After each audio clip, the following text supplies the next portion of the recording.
সবাইকে অনেক অনেক ভালোবাসা, এত সাপোর্ট করার জন্য। ভাবতেছিলাম যে আজকের পার্টটা দেব না, কিন্তু আপনাদের এত এত কমেন্ট দেখে না দিয়ে আর থাকতে পারলাম না। অনেকগুলাই কমেন্ট করেছে সবাই, সবার কমেন্টে রিপ্লাই দেওয়া তো সম্ভব না, কারণ আমার ভিডিও বানাইতে হয়, আবার ওইদিকে গেম খেলতে হয়, সব মিলিয়ে সবার কমেন্টে রিপ্লাই দেওয়া সম্ভব না। তাও আমি চেষ্টা করি ভাই সবার কমেন্টে রিপ্লাই দেওয়ার। তো যাই হোক, সবাই মন থেকে আমার ভালোবাসা নেবেন, আর যারা যারা আমার চ্যানেলে নিউ আসছেন সবাই আমার চ্যানেলটা সাবস্ক্রাইব করে দিবেন। আর আরেকটা রিকোয়েস্ট আছে আপনাদের কাছে, যে আমার ভিডিওগুলো যদি সবাই একটু দয়া করে শেয়ার করতেন তাহলে অনেক ভালো হইতো।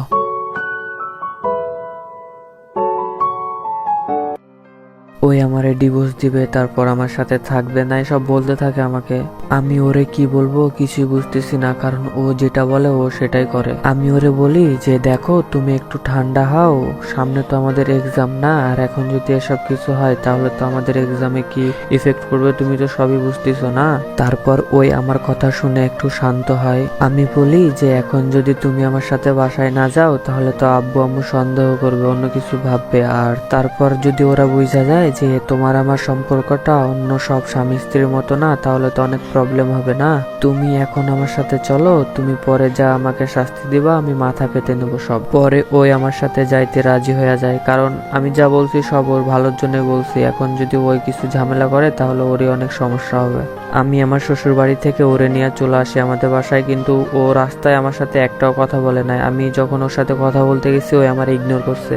ওর বিহেভিয়ার আর ওর ফেস দেখে বোঝাই যাইতেছে যে ওই আমার উপরে এখনো অনেক রাইগা আছে। আর রাইগা থাকাটাই স্বাভাবিক, কারণ ওর সাথে আমি অনেক বড় একটা অন্যায় করে ফেলছি। এখন বুঝতেছি ভাই যে আমি কত বড় অন্যায়টা করছি। অনেক ছোট মনে হইতেছে নিজের কাছে নিজেকে, যে আমি কি করলাম এটা। তারপর সে আমাদের বাসায় আসে, আমাদের বাসায় আইসা সবার সাথে আবারও ভালো ব্যবহার করে, মানে আব্বু আম্মুর সাথে আগে যে ব্যবহারটা করতো এখনো সেই ব্যবহারটা করে। কিন্তু ও যখন রুমে একা থাকতো ওর মনটা অনেক খারাপ থাকতো, আমি বুঝতেছিলাম সবকিছু, কিন্তু ওরে বলার সাহস পাইতেছিলাম না যে কেন তোমার মন খারাপ হ্যান ত্যান, মানে ওর সাথে কথা বলার সাহসই পাইতেছিলাম না ওই ঘটনার পর থেকে। তো এইভাবে আরো 1 মাস চলে যায়, ওই আমার সাথে তেমন কোনো কথা বলতো না ওর প্রয়োজন ছাড়া। আর আমি যদি নিজে থেকে কথা বলতে যাইতাম তো ও ইগনোর করতো আমারে। আমি যদি কিছু জানতে চাই ওর কাছে ও বলতো না, যদি জিজ্ঞাসা করি কোনো কিছু ও রিপ্লাই দিত না। এক কথায় ওই আমারে অ্যাভয়েড করা চলতো। তো একদিন দেখি ও ছাদে দাঁড়ায় দাঁড়ায় রাস্তার দিকে কি যেন দেখতেছে। আমি এটা দেখে ওর পাশে আবার গিয়ে দাঁড়াইলাম। ওর কোনো রেসপন্স নাই, ও কিছু বলতেছে না দেখে আমি ভাবলাম যে না আমি বলি, ওর তো অনেক ভাব, ও কিছু বলবে না। আমি বলি যে মিম তুমি কি কোনো কিছু নিয়ে ডিপ্রেশনে আছো? এটা বলার পরও ওই কোনো রিপ্লাই দিচ্ছে না।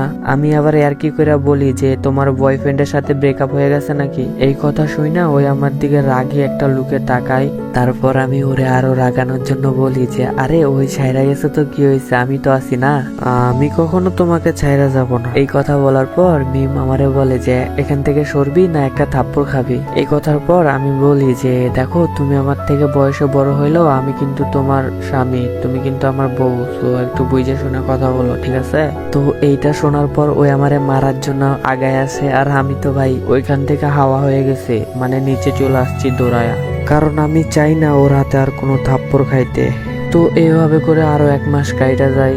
এই কয়েকদিনে মিম আমার সাথে খুব কম কথা বললেও বাজে ব্যবহারটা করতো না আর, কিন্তু কেন জানি ওর মনটা মাঝে মাঝে অনেক খারাপ থাকতো, চুপচাপ থাকতো, একা একা থাকতো। আমি ভাবতাম হয়তো ওই সেদিন রাতের ঘটনাটা এখনো ভুলতে পারে নাই, ওই জন্য মন টন খারাপ থাকতো। তো ওই দিন আমি ফ্রেন্ডের সাথে আড্ডা দিয়ে রাত 10:30টার পর বাড়ি আসছি। বাড়ি এসে খাওয়া দাওয়া করছি, খাওয়া দাওয়া করে রুমে গেলাম। রুমে গিয়ে দেখি যে মিম শুয়ে আছে, আর আমার রুটিন অনুযায়ী আমি অন্য পাশে গিয়া শুয়ে পড়ি।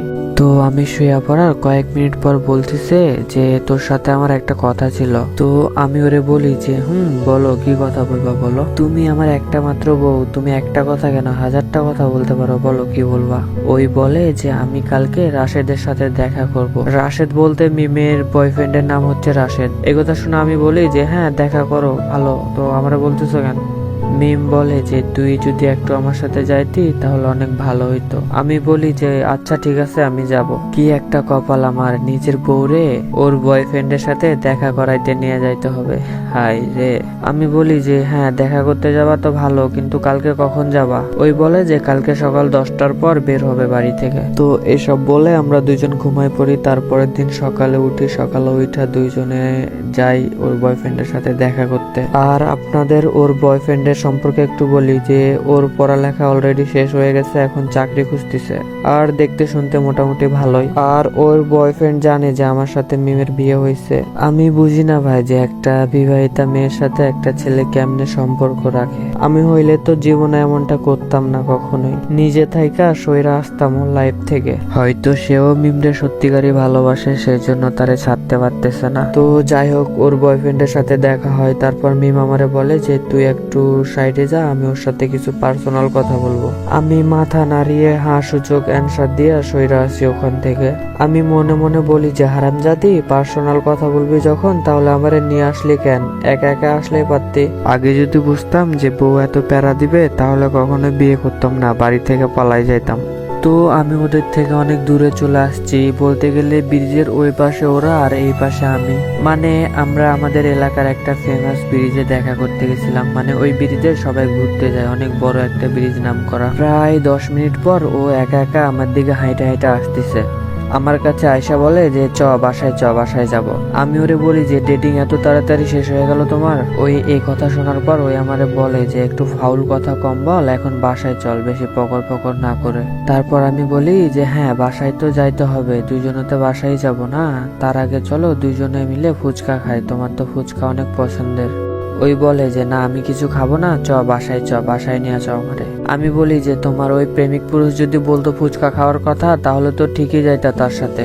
এই কথা শুই না ও রাইগা বলে যে তুই কি বাসায় যাবি না আমি একা একা যাব বল। তারপর আমি আর কথা না বাড়াইয়া মিমকে নিয়ে আমাদের বাসায় চলে আসি। বাসায় আসার পর আমার সাথে কোনো কথা বলে না, মন টন অনেক খারাপ। বলতে গেলে ওই ছেলের সাথে দেখা করা আসার পর থেকে ওর মনটা অনেক বেশি খারাপ হয়ে যায়। কেন খারাপ হয় জানি না, ওদের মাঝে কি হয়েছে তাও জানি না।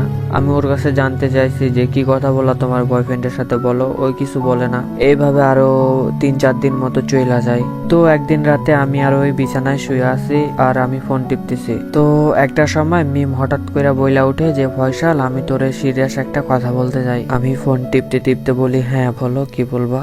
ওই বলে আজম আমি তো প্রেগনেন্ট। এই কথা শুই না আমি ফোনটা রাইখা ওর দিকে তাকায়া বলি যে তোমার মাথা কি ঠিক আছে না গেছে? ওই আবার বলা শুরু করে, আমি কসম কাইটা বলতেছি আমি সত্যি প্রেগনেন্ট।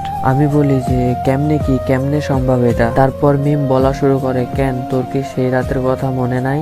আমি ওরে বলি যে তুমি কি বলতে চাইতেছো পরিষ্কার করে বলো। ওই আবার বলে যে এখানে পরিষ্কার করে বলার কি আছে, তুই আমার হাজবেন্ড, আমি তোর ওয়াইফ, আর আমি এখন প্রেগনেন্ট, এখানে পরিষ্কার করে বলার তো কিছুই নাই তাই না? তুই তো সবই বোঝস। এইটা শুই না আমি বলি যে আমি যদি তোমার হাজবেন্ড হই তাহলে ওই ছেলে তোমার কে? ওই ছেলের সাথে তোমার কি সম্পর্ক? মিম বলে যে ওই ছেলের সাথে নাকি ওর কোনো এখন সম্পর্ক নাই, সেদিন নাকি ওরা ব্রেকআপ কইরা ফেলছে। এইটা শুই না আমি বলি যে ওই ব্রেকআপ করছে না তুমি ওর সাথে ব্রেকআপ করছো? মিম বলে যে আমি ওর সাথে ব্রেকআপ করছি। আমি ওরে বলি যে ওই জানে তুমি প্রেগনেন্ট? মিম বলে হ্যাঁ জানে, আমি ওরে বলছি। এইটা শোনা আমি মিমরে বলি যে তুমি কি কোনোভাবে তার জন্য প্রেগনেন্ট? মানে সে মাইনা নিতেছে না বলাই তুমি আমার সাথে এত নরম নরম ভাবে কথা বলতেছো। এই কথা শোনার পর মিম হয়তো অনেকটা অবাক হয়, এটা আমার থেকে হয়তো আশা করে নাই সে। আরো দেখি যে ওর চোখ দিয়ে পানি পড়তেছে। আমি আরো বলা শুরু করি যে আমার সামনে নাটক করো, মনে করতেছিস আমি কিছু বুঝি না, এটা কার পাপের ফল আমি বুঝতে পারবো না? যখন দেখলি যে সে তোরে মাইনা নিতেছে না তখন আমার ঘাড়ের উপর এসব চাপাই দিতেছিস। আমার মুখ থেকে এসব শোনার পর মিম চিৎকার দিয়ে বলে যে সোজা বাচ্চা আর একটা কথা বলে তোরে মাইরা ফেলাবো আমি এখন।